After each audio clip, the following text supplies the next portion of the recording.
네, 후보자가 어쨌든 뛰어난 국제금융 전문가, 또 금융정책에 대해서 상당히 일가견을 가지고 있다는 주변의 평가가 있어서 개인적으로 좀 기대가 큽니다. 큰 역할을 기대해보고. 어떻습니까? 지금 이제 어제 양당에서 금융 소비자 보호 강화, 경제 민주화 이런 차원에서 전반적인 금융 감독 체제 개편에 이 의견을 같이 했어요. 그리고 아마도 상반기 중에 이 체제 개편에 대한 계획서를 요구할 것 같은데 그 방향성에 대해서 뭐 구상이 있습니까? 예, 어제 그 합의 내용을 충실히 읽어봤고요. 그 내용 중에 이제 금융 소비자를 굉장히 강조한 걸로 제가 이해를 하고 있습니다. 근데 전 세계적으로 금융 감독 체계가 어느 게 가장 좋다라고 하는 그런 모델은 제가 없는 걸로 알고 있고요.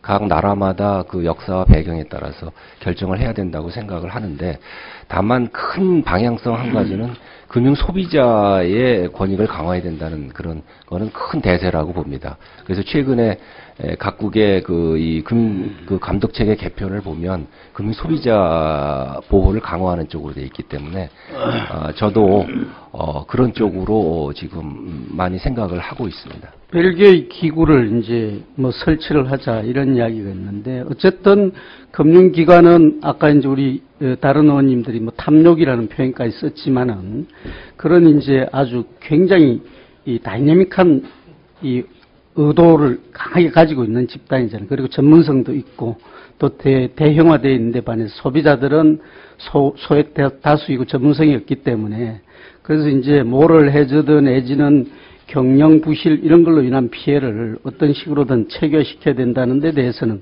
뭐 부정할 사람이 없을 거예요. 그런데 이제 금융감독원과의 관계 어떻게 설치를 할 거냐 등등에 대한 구도가 있을 테니까 다음에 시간 있을 때 좀 더 상세한 견해를 한번 밝혀주시고. 예, 그러겠습니다.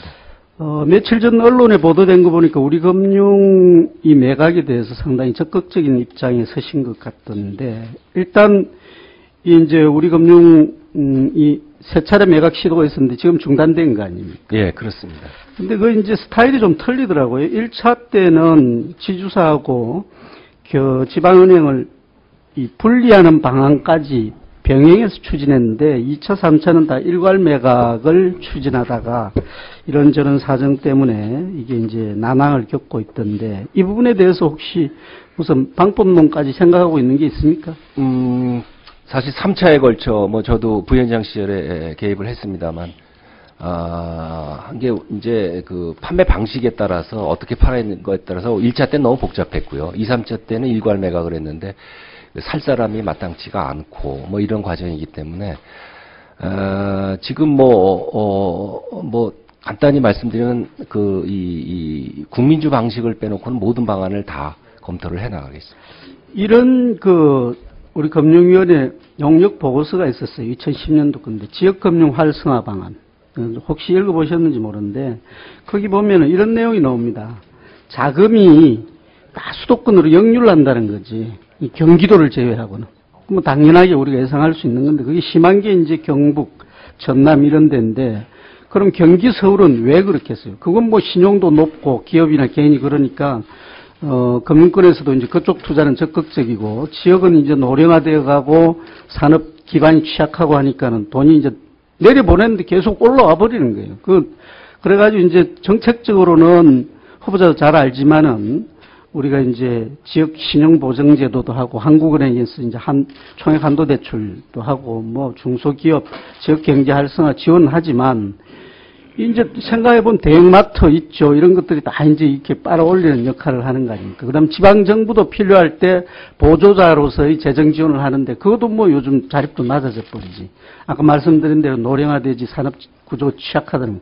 그래서 이제 지역에서 이야기는 이런 자금의 역류를 막기 위해서 지역 재투자법, 미국에는 뭐 이런 게 있다 그랬거든요. 예, CRA. 예. 그래가지고 일정 비율을 지역에 반드시 투자하도록 하고 뭐 이런 등등의 이제 강제적인 방법 동원도 생각해야 된다 이러는데, 그렇지 않다고 하더라도 지방은행을 우리가 이제 좀 활성화하는 것 같으면 어느 정도 그런 역할을 해낼 수 있다는 거거든요.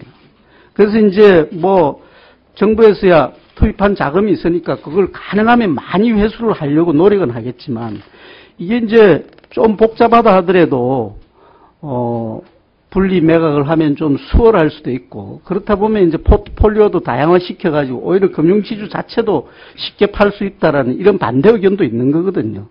그래서 이 부분에 대해서 다른 뭐 여러 가지 이제 전문가들의 견해가 있을 겁니다. 있는데 제가 이제 그 후보자한테 말씀을 드리고 싶은 것은 아까도 말씀드렸지만 그런 지역의 이 경제 침체가 자본의 역류 현상에 기인한 바도 크다는 거예요.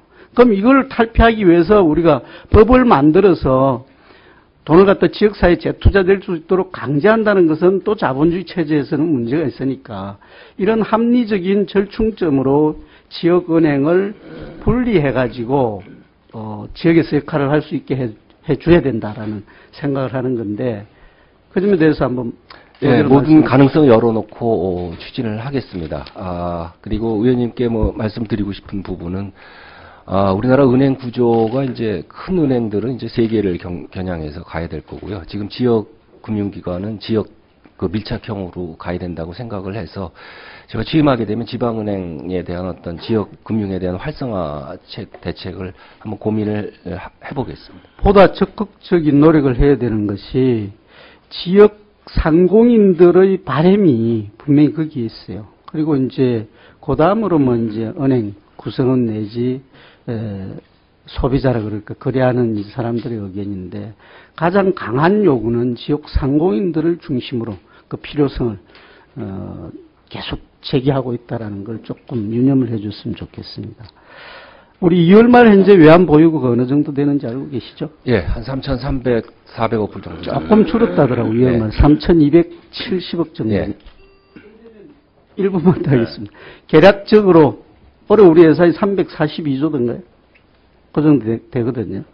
그러니까 이제 그 정도를 우리가 이제 외환을 결국 보유하고 있는데 적지 않은 금액으로 내가 생각이 되더라고요. 그래서 이 부분에 대해서 지금 이제 대체로 외환은 기재부하고 한국은행 뭐 이렇게 돼가 있는 거죠. 우리 금융위원회에서 여기에 뭘 이렇게 영향을 미치거나 뭐 역할을 합니까? 아니요, 그렇지 않습니다. 금융위원회는 이제 금융기관의 유동성 부분을 건전성 차원에서 보기 때문에 그 금융기관 자체의 그 외화 부채와 채무의 그 대체대조표를 저희가 항상 보고 있습니다. 그래서 아까 금융산업의 독자성, 뭐 저도 전적으로 공감하고요. 그래 되면은 결국 국제적인 경쟁력을 우리 갖추고 나가야 되고, 그렇게 보면은 이 외환에 대해서 금융위원회가 구계자 입장이 되어서는 안 되는 건데. 네, 제가 뭐 그쪽에 많은 시간을 가서 근무를 했기 때문에 아마 상당히 역할을 할 거라고 생각을 합니다. 다음에. 예. 네. 수고하셨습니다. 다음은 우리 김영주 간사님 질의해 주시기 바랍니다.